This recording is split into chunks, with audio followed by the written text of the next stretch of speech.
My name is Jean-François Flechet. I grew up in a small village in Belgium near the city of Liège, where the waffle originate. I have a small business here in Cincinnati and in Columbus. We have a total of 2 locations and we're about to open a 3rd one. My company is called Taste of Belgium. I started with just 1 waffle iron at the back of a produce store about 4.5 years ago. We now have a full-line bakery here at Finney Market in Cincinnati, at the North Market in Columbus, and we're in the process of opening a brand new Belgian bistro at the corner of 12th and Vine in Over the Rhine, where it will be a full-service restaurant, so a lot more than just waffle and crepes.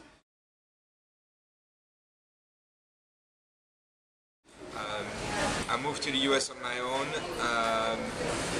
Originally came to Philadelphia to the University of Pennsylvania to do a PhD in economics, so that had really nothing to do with waffles. That's something that came much later. I stayed in Philadelphia for a few years and then I moved to Cincinnati, worked for about 5 years for a market research company, and then I started my own business.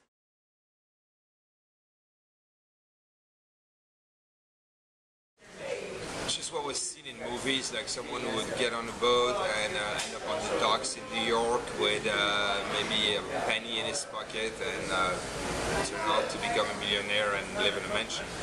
But there was really nothing. I don't think I really had any specific idea about it.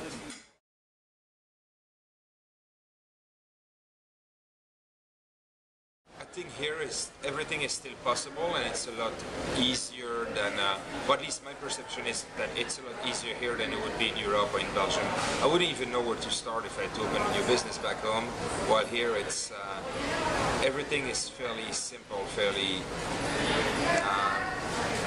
there's not that much, as many regulation as there is back home.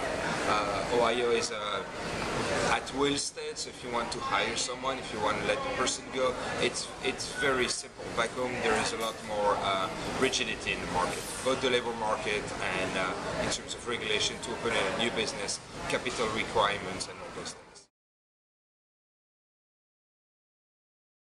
I could never have succeeded in this business without the help of a lot of different people, from Brian Madison, who let me use the counter at the back of his produce store almost 5 years ago, to Jean-Robert de Cavel, local chef celebrity, who let me use his kitchen. That's where I started making the waffle dough. One of my best friend here actually, Johan Kars, who built the waffle iron for me, to also make the equipment. I mean, there's been a lot of different people. Jean-Philippe Saulnon, pastry chef, who worked with me on the waffle dough recipe. I mean, it's a countless number of people who have helped me and keep on helping me. I mean, I would not be able to open a new place without 3CDC. I mean, they're putting a lot of money in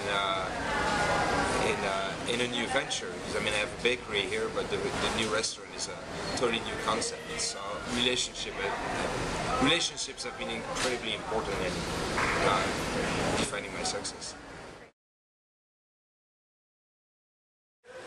It's a little bit of luck, it's a lot of hard work, but if you keep on forcing the luck, I think that the American dream is a concept that still exists, and I think it's still possible for someone to start with next to nothing in this country and make it with a little bit of creativity, a little bit of luck, and a lot of hard work. I think that's still very possible.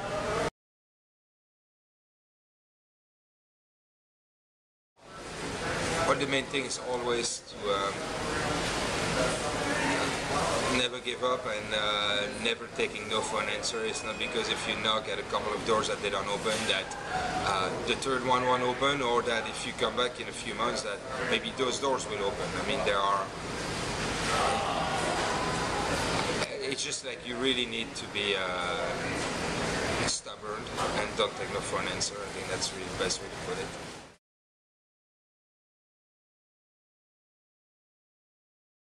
You can visit us at Finney Market in Cincinnati, at the North Market in Columbus, starting in September 2011 at the corner of 12th and Vine in Over the Rhine, and our website is authenticwaffle.com, so you can also find us there online or on Facebook and Twitter.